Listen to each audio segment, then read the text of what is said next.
There is no one, I repeat, no one with knowledge about the game of basketball that would look at the NBA today and say that 63 players in the NBA are better than Carmelo Anthony. And I don't have the list in front of me. You know why I don't have the list in front of me? Because I didn't even bother to look. I wanna go far, there's no stopping. I see them watching, I see them hating. One day I swear I'ma be on the station. Mama, I gotta make moves. A couple of days ago, Carmelo Anthony was ranked 64th in the entire NBA by the ESPN's Top 100. Now, anyone that knows me at all understands that I'm not a Carmelo Anthony fan at all, but if it's one thing I know, he's better than Robert Covington, who was ranked 55th over Wiggins and Devin Booker, which I don't understand. And in my opinion, Melo's better than almost everyone who was ranked above him so far. I mean, ESPN, they F up that list every year, so I'm not surprised. But I can defend ESPN and say this: Carmelo's definitely not a superstar in this league anymore. And that doesn't mean he can't play. That doesn't mean he can't continue to be a prolific scorer, which he is. But he just can't lead a team to really anything no more. Carmelo used to be a superstar in the NBA not too long ago, so what happened to his superstar career? I mean, this man made the playoffs every single year for his first 10 seasons, something LeBron couldn't even do. So what happened?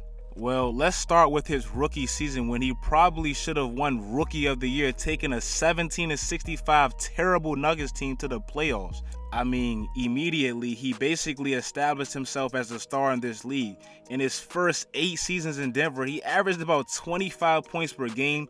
He was one of the best scorers. He took his team to the Western Conference Finals, and he and Kobe Bryant, they were battling. If it weren't for Kobe being so great, I honestly believe he could have won a championship, because that Nuggets team probably could have beat Dwight Howard in Orlando. But even though he had some great moments in Denver, his time in Denver wasn't all peaches and cream. His head coach in Denver for 6 seasons, George Karl, recently slammed him in his new book, basically calling Melo selfish and lazy. He said in his book, Carmelo really lit his fuse with his low demand of himself on defense, and that's basically been Carmelo's biggest critique for his whole career.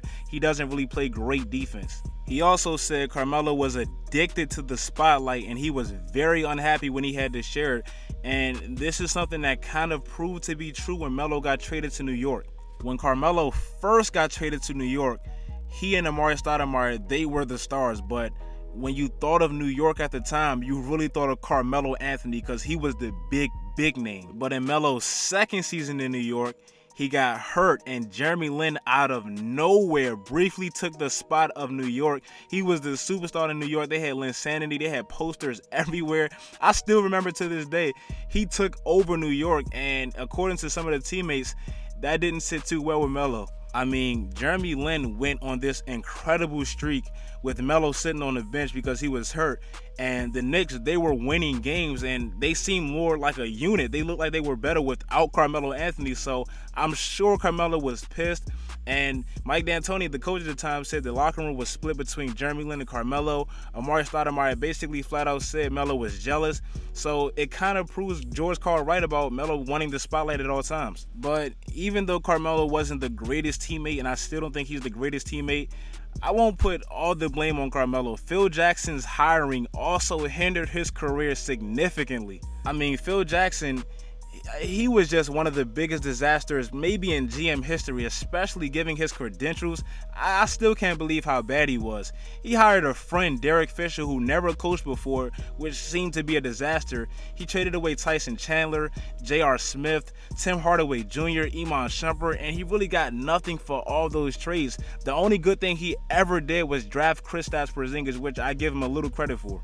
And the icing on the cake, Phil Jackson really never let Melo be Melo. He insisted on running this outdated triangle offense, and it just never worked. It seemed like he did everything in his power to annoy Carmelo Anthony, and that's not something you do to a superstar. So even though Phil Jackson is gone, it still feels like the Knicks and Melo, they're both in dilemmas, because Carmelo, he probably wants to leave New York so bad, but he has to find a place that he's going to be happy with. And the New Yorks, they probably want to get rid of him bad so they can rebuild around Porzingis. But Melo has to agree with it because he has that no trade clause. So his career right now, it doesn't even feel like he plays for the Knicks, but he still does. It seems like signing that 5-year, $124 million deal in 2014 backfired on Melo so bad.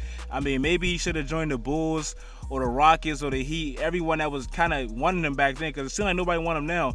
Back then, he was still valuable, and, you know, in 2014 in the offseason, I felt like he was going to tear it up because he tricked the whole world with the greatest angle of all time, making it seem like he lost so much weight, and then he came in the season looking smack the same. I don't know if y'all remember the pictures. He put up a picture, and it seemed like he had lost so much weight, and he came in the season looking smack the same. So now his trade value and everything, it seems like nobody wants him anymore. So in conclusion, I think Carmelo's attitude towards his other teammates, his other superstars, or other emerging stars like Jeremy Lin actually hurt his career, him not having a great or positive attitude, not being the best teammate. I think his lack of commitment in certain aspects of his game, like defense, or maybe trimming down so he can play better defense and be in better shape, I think that hurt his career. And I think his draft class kind of hurt his career because he was drafted with champions, man. Dwayne Wade, who won kind of early.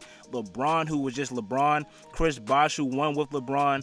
Even Darko Milicic, man, he won a championship his rookie year. So he kind of won with he was drafted with champions, and he's kind of that elephant in the room that never won. So, you know, that kind of hurt his career as well. And, you know, that's basically my opinion on Melo and what happened to his superstar career. If you guys like the video, if you guys are liking this series of what happened to these superstars' career, make sure you guys let me know. Let me know in the comments who you guys want to see next. I may have hit them all, I don't know. But if you guys want to see more, or maybe an older player who fell off, just let me know.